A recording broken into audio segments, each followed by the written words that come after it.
반갑습니다. 저는 영문도 모르고 영문학을 전공한 그러나 영어와 연극을 참 좋아하는 영어 연극 강사 박복남입니다. 아시겠죠? 앞서 강의에서 들었듯이 베트남 전쟁에서 목숨을 잃은 한국 군인의 숫자보다 입시 고통으로 인해 스스로 생명을 끊은 아이들이 훨씬 더 많다는 그 충격적인 사실을 알고 나서 제가 할 수 있는 무엇이든지 하지 않으면 안 되겠다 하는 절박감이 들었어요. 그래서 이 일을 하게 됐는데 생각보다 저 혼자만 그렇게 안타까운 생각을 한 게 아니었더라고요. 전국의 아이들이 살아나는 교육 운동을 하는 뜻 있는 시민들이 정말 생각보다 많았습니다. 그래서 그분들과 함께 이 단체를 후원하고 또 이렇게 활동하는 회원이 되었습니다. 오늘 제가 여러분들하고 나누고 싶은 이야기는요, 영어에 대한 이야기입니다. 영어 하면 무엇이 떠오르시나요? 어렵다. 네. 방금 이 질문을 드렸을 때 이렇게 대답하신 분도 계시지만 잠시 스친 여러분들의 얼굴 표정에서 많은 표정들을 제가 읽었습니다. 자, 그렇다면 내 아이 영어라는 단어에는 또 뭐가 떠오르시나요? 네, 아까보다 훨씬 더 복잡하고 다양한 표정들이 지금 스쳐가고 있습니다. 네, 그렇습니다. 인터넷 포털 서비스의 검색창에 이렇게 쳐보시면 그렇게 나옵니다. 영어 이렇게 치면 한 5줄 정도 나오는데 내 아이 영어 이렇게 치면 쫙 나와요. 이게 아마 우리들의 생각이 아닐까 싶습니다. 이 밖에 제가 강의 다니면서 많이 받고 있는 질문들을 한번 가져와 봤어요. 한번 들어보시겠어요? 그동안 아이의 행복한 어린 시절을 위해 마음껏 놀게 해주고 사교육 걱정 없이 지냈어요. 이젠 자기주도로 했으면 좋겠는데 영어는 아무래도 전문기관에 보내야 하는 게 아닐까요? 엄마표 했어요. 그런데 궁금해서 해본 학원 레벨 테스트 결과에 충격이에요. 아이가 학원 가기 싫다 해요. 어릴 적부터 해서 지금 끊으면 너무 아까운데 어쩌죠? 그냥 학교 수업만 따라가자니 우리 아이만 많이 뒤처질 것 같아 불안해요. 대형 학원, 동네 학원, 영어 공부방, 그룹 과외, 1:1 과외, 학습지 뭐가 좋을까요? 네, 어떠세요? 여기서 공감하시는 질문들이 좀 있으신가요? 네, 끄덕끄덕. 죄송한 말씀이지만 아는 게 힘이 아닌 아는 게 병이 되는 분들이 계세요. 혹시 나는 아닐까? 한번 점검해 보세요. 흔들리지 않은 내 생각이 중요해. 그러기 위해선 알아야지 하면서 좋다는 강의 찾아다니고 열심히 듣고 책 찾아보고 각종 정보와 자료들을 수집합니다. 그런데 이상하게 가면 갈수록 첫 마음처럼 균형을 잡아가기보다는 알면 알수록 더 불안해지고 내가 어떤 생각에 꽂혔는데 그 생각을 뒷받침할 만한 정보만 막 찾아다니게 돼요. 그러다가 결국 엄마의 알미 아이에게 험난한 가시밭길로 이어지게 됩니다. 어떻습니까? 자, 제 강의가 엄마들을 불안하게 만드는 강의가 아니라 정말 힘이 되는 강의가 되기를 진심으로 바랍니다. 자, 이렇게 말씀드리는 이유는요. 제가 사교육 걱정 없는 세상을 알기 전에 나름 준비된 엄마라는 근자감으로 돌도 되지 않는 아기를 데리고 이중 언어도 모자라서 다중 언어, 다국어 육아에 열심을 기울였던 시절이 있는 엄마였기 때문입니다. 변명을 하자면 저는 결혼 9년 만에 아이를 가졌어요. 너무너무 기다렸어요. 그래서 앞서 말한 아는 게 병인 엄마가 바로 저였습니다. 잘 짜여진 엄마 주도 엄마 계획표에 따라서 제 아이에게 쏟아붓고 가르치려고만 했어요. 그 맑은 눈망울로 엄마만 응시하는 그 아이한테 저는 How are you, my baby? How are you today? 영어 노래로 아침을 깨우고 이열산스 우료지 워더 펑유 저이너리 중국어 동요로 낮잠을 재우고 일본어, 스페인어 노래를 열심히 틀어줬습니다. 그저 따뜻한 눈빛 맞추고 환한 웃음이었으면 전부였을 그 시기에, 이제 다 아시죠? 지나서 그 시기에 저는 아이와의 대부분의 모든 상호작용을 학습을 목표로 한 놀이로 하느라 제 하루가 너무 바쁘고 피곤했습니다. 잠도 부족했는데 그게 제 아이를 위한 일이라 생각했었어요. 지금도 주변에서 종종 보게 됩니다. 저처럼 배워서 내가 가르쳐야지 하거나 놀이가 아이 발달에 정말 중요합니다. 이렇게 말하면 아주 비싼 놀이 학교에 보내세요. 조기 교육 하지 마세요. 적기 교육이 옳아요. 그러면 적기 교육이라고 크게 현수막이 걸린 학원을 찾아다니세요. 그래서 나의 욕망이 아이의 발달이나 어떤 지금 아이의 현 주소보다 훨씬 앞서서 내가 끌고 가고 있지 않은지 한번 점검하시기 바랍니다. 그래서 저와 같은 실수를 하지 않기를 바라는 마음, 그리고 그 순수한 헌신과 사랑의 열정의 방향을 줏대 있고 건강한 우리 집 교육으로 맞춰가고 세워가는데 도움이 되었으면 하는 마음으로 제가 이 자리에 섰습니다. 줏대 있는 우리 집 교육을 위해서 반드시 먼저 생각할 것이 있습니다. 자, 또 물어볼 거예요. 자식 잘 키웠다는 기준이 무엇일까요? 자식 잘 키웠다는 기준? 네, 지금 여러분들 얼굴에 또 많은 표정이 스쳐갑니다. 우리가 살아온 이 사회가 강요하듯이 던져주었던 그 집 자식 잘 키웠네 하는 기준들이 먼저 떠오른 분들도 있을 거고요. 평소 이 생각 많이 해오신 분이라면 지금 바로 제가 여쭈어도 나는 이래요 하고 바로 대답할 분도 있을 것 같아요. 아니면 글쎄요, 제가 아직 키우는 중이라서 생각 안 해봤어요 하는 분도 있을 것 같아요. 네, 다 좋습니다. 그런데요, 사실 자식 잘 키웠다는 기준, 이 질문을 받았을 때 여러분들은 제게 다시 반문하셔야 돼요. 어떤 기준으로 말씀하시는 거예요, 강사님? 어떤 기준이요? 네, 제 기준에서는 제 아이가 이렇게 클 수 있다면 잘 키웠다고 말할 수 있어요 라고 말할 수 있는 것이 바로 줏대 있는 육아의 시작입니다. 그러려면 내 아이를 바로 알고 있어야 되겠죠. 잊지 마세요. 우리 집안에 잣대가 있어야 줏대 있게 키우고 가르칠 수 있습니다. 자, 잣대를 한번 생각해 보시고요. 제가 처음 화두를 던졌습니다. 특별히 오늘은 제목처럼 영어가 즐거운 우리 집, 영어 앞에서 당당하고 편안한 우리 집. 생각만 해도 기분 좋죠.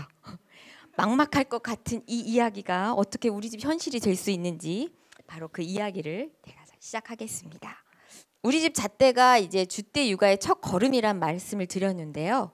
함께 생각해 볼 질문을 또 드려볼까 합니다. 첫 번째는 영어 잘한다는 기준은 무엇일까요? 라입니다. 영어 잘한다는 기준? 5년치 수능 기출문제 달달 외울 정도로 풀어서 영어 1등급 나오는 거일까요? 아니면 듣기, 읽기, 말하기, 쓰기, 영어를 능숙하게 구사하고 의사소통이 잘 되는 거? 왜 영어를 배우려고 할까요? 그리고 과연 영어를 잘한다는 게 무엇일까요? 이 질문에 대해서 한번 생각해 보셨으면 합니다. 영어를 잘한다는 게 뭘까? 저의 경우에도 전 영어를 좋아하지만 제가 잘한다는 생각은 아직 안 합니다. 왜냐하면 학창 시절과 다르다면은 지금은 그 공부가 참 재밌습니다. 누가 하라고 등 떠밀지 않아도 스스로 하고 싶은 공부기 때문이고요. 이걸 한국어로 바꿔서 생각해 볼까요? 무릎을 탁 치면서 와, 그 사람 한국어 잘하네, 그 사람 말 참 잘하네 이야기할 때가 언제였나요? 아나운서처럼 말할 때였을까요? 아니죠. 아마도 그 사람 말과 생각에 공감하고 우리가 깨닫게 돼서 고개를 이렇게 끄덕였을 때, 그때였을 것 같습니다. 즉, 우리가 듣고 읽고 말하고 쓰지만 그 한마디가, 한 줄의 문장이 우리의 마음을 울릴 때, 그때가 아니었을까요? 우리가 언어를 배운다는 건 소통은 물론이고 소통을 넘어서 이런 서로의 감동을 나눌 수 있는 수준이라면 잘한다라는 표현 써도 좋지 않을까 싶습니다. 이건 제 기준이에요. 여러분들 기준 다를 수 있습니다. 아니야, 나는 일단 입시 성공하고 봐야 돼요. 수능 1등급 꼭 나와야 돼요. 그게 영어를 잘하는 거예요. 이러셔도 괜찮습니다. 제가 그거를 비난하진 않겠습니다. 그래서 여기 계신 분들의 기준이 다 다를 수 있어요. 그걸 한번 생각해 보셨으면 좋겠습니다. 두 번째로 오늘 강의 주제에 아주 중요한 열쇠가 되는 질문입니다. 나에게 영어는 땡땡이다 라는 질문입니다. 나에게 영어는 땡땡이다. 아까 어렵다 그러셨죠? 네, 땡땡이다 라는 그 땡땡 안에 자동적으로 떠오르는 답변이 학창시절 영어 선생님? 표정이 갑자기 어두워지셨어요. 내 기억 속의 영어에 대한 내 경험과 느낌이 자신은 물론이고 내 아이 영어에 대한 생각에까지 영향을 미치고 있다는 사실 생각해 본 적이 있으신가요? 내 탓으로 돌리며 자책했던 그런 형편없는 영어 점수, 영어를 마주칠 때마다 울렁거려. 그 울렁거리는 속? 그래서 또는 선배 맘들의 성공기를 읽고 나서 그대로 실천해 보면서 맘먹고 아이와 함께 즐겁게 영어를 시작했는데 끝은 꼭 그러려면 그만둬. 그럴 때가 그렇습니다. 자, 지금 이 시간부터 그동안 내 탓이라 여겼던 영포자의 울렁증에서 자유하셨으면 좋겠습니다. 새롭게 들리실지 모르겠지만 관계적 영어는 엄마표 영어입니다. 그러나 누구네 영어 그저 따라하기가 아니라 우리 집만의 우리 아이에 맞는 습관이고 문화를 만들어내는 일입니다. 엄마 주도형이 아닌 아이 주도형 엄마표 영어라 할까요? 네. 매사가 그렇긴 하지만 영어를 생각할 때 이렇게 생각하세요. 우리가 아이 자전거 타기 할 때랑 닮은 꼴이라고 생각하시면 돼요. 비틀비틀 제대로 가지 못하고 넘어지고 막 그래서 우리가 잡아주죠. 그래서 막 허리가 부러질 것처럼 아프지만 그래도 막 넘어질까 봐 뒤에서 붙잡아 주었는데 어느 순간 손을 살짝 놨더니 아이 혼자서 막 타기 시작합니다. 그 순간 기가 막히죠. 숨머질 감동이죠. 그러더니 아이가 즐겁게 동네를 막 누비면서 친구들과 타고 다닙니다. 영어도 마찬가지입니다. 자연스럽고 즐겁게 꾸준히 포기하지 않는다면 우리 집도 할 수 있습니다. 제가 이렇게 힘주어 이야기할 수 있는 자세한 이론적 근거 말씀드릴게요. 외국어 교육과 제2언어 습득 이론의 권위자, 세계적인 언어 교육학자가 계십니다. 스티븐 크라센인데요. 외국어를 습득하는 방법은 단 한 가지 방법밖에 없다고 합니다. 이분은 더구나 문법 전공하신 분인데 그러세요. 그 방법이 뭐냐면 우리나라와 같은 환경의 나라에서는 읽기가 언어를 배우는 유일한 수단이라고 말합니다. 여기서 중요한 것은 이해할 수 있는 내용을 많이 듣고 읽게 하는 겁니다. 결국 말하거나 쓰기의 능력은 언어 습득의 결과로 나타내는 것이다 라고 주장하고 계시는데요. 그래서 우리가 회화학원에 먼저 보낼 게 아니라 영어 도서관을 같이 가는 겁니다. 말하기 연습만 많이 시킨다고 아이가 말을 잘하는 게 아니라는 거죠. 앵무새에게 말을 가르치면 말은 할 수 있어요. 하지만 자기 생각을 말하지 않죠. 영어 조기 교육도 마찬가지입니다. 반복되는 말 가르치면 아이들 따라합니다. banana, rainbow. 어머, 우리 아이가 영어를 했어. 바나나 아니고 banana래. 이걸로 막 좋아하죠. 그러나 자기 생각을 말하는 거랑 또 다릅니다. 그래서 여기서 또 중요한 게 있어요. 여기가 중요한데요. 우리 아이들에게 어떻게든 열심히 듣게 하고 책을 읽혀도 도통 언어 습득이 일어나지 않습니다. 그게 왜일까요? 분명 학교에서도 배우잖아요. 크라센 박사는 여기서 중요한 걸 말씀하시는데요. 인간이라면 누구나 갖고 있는 언어 습득 기기가 있대요. 우린 다 언어 습득 기기를 갖고 있어요. 근데 여기에 언어가 입력되려면 세 가지 조건이 필요하다고 합니다. 높은 동기부여, 높은 자신감, 그리고 낮은 불안감입니다. 저는 이 세 가지 조건 중에 낮은 불안감에 방점을 찍고 싶습니다. 뭐라고요? 낮은 불안감.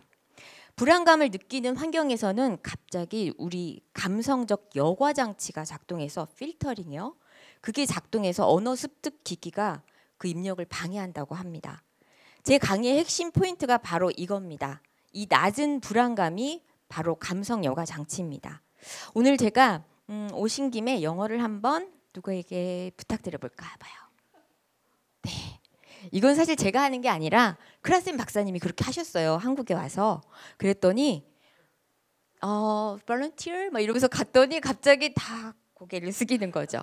그랬더니 자, 지금 이 공간에서는 언어 습득이 일어나지 않았습니다. 일어날 수가 없습니다라고 말했어요. 왜일까요?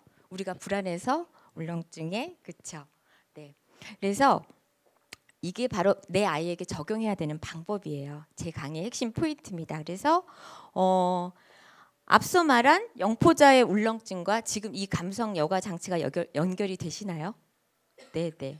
그래서 그 울렁증이 있는 한, 어떤 불안한 기억이 있는 한, 상처가 있는 한, 네, 영어 언어 입력은 되지 않습니다. 지금 내 아이와 하고 있는 영어는 어떤 영어인가요? 우리 아이 감성 여과 장치는 어떻게 작동하고 있을까요? 점검해 보시기 바랍니다.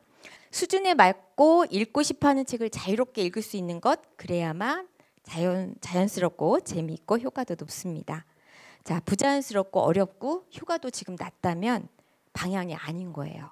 그래서 유명한 영어 전문학원, 수많은 엄마표 영어, 엄마 아빠표 영어가 실패하는 이유가 바로 여기에 있습니다. 막연히 유명한 영어 전문학원이 잘 가르치실 거라는 오해도 바로 잡아야 합니다. 자, 강의 서두에 제가 학부모님들이 많이 나온 질문 어느 정도 답변이 되셨나요? 또 더 자세한 질문은 이따 나중에 해주셔도 됩니다. 저는 지금 모든 영어 사교육 절대 반대, 사교육 금욕주의로 살아야 한다고 이야기하는 게 아닙니다. 적절히 아이가 지금 하고 있는 수준에서 앞으로보다는 옆으로 펼쳐줄 수 있는 공부가 필요하다고 하는 겁니다. 그래서 아이의 빈둥거리는 시간이 그저 보기 힘든 시간이 아니라 아이의 발달과 성장이 일어나는 시간이 될 수 있고, 그 단어를 배우기에 아이의 그 언어의 풍경이 풍성해지고 있는 시간이라고 볼 수 있는 겁니다. 놀이의 목표가 학습이 아니라 아이의 웃음이어야 하듯이 아이 영어의 목표는 소통이고 관계였으면 좋겠습니다. 먼 훗날 내 아이가 나에게 영어는 땡땡이다 라는 질문을 받았을 때 엄마가 떠오르고 아련하고 따뜻한 즐거운 우리 집 추억으로 떠올리게 하는 것이 만약 목표이다, 이런 목표가 되는 것이 우리 가정이다 라고 한다면 이미 여러분은 절반은 온 것입니다. 나머지 길 함께 가볼까요? 여기서 마치겠습니다. 감사합니다.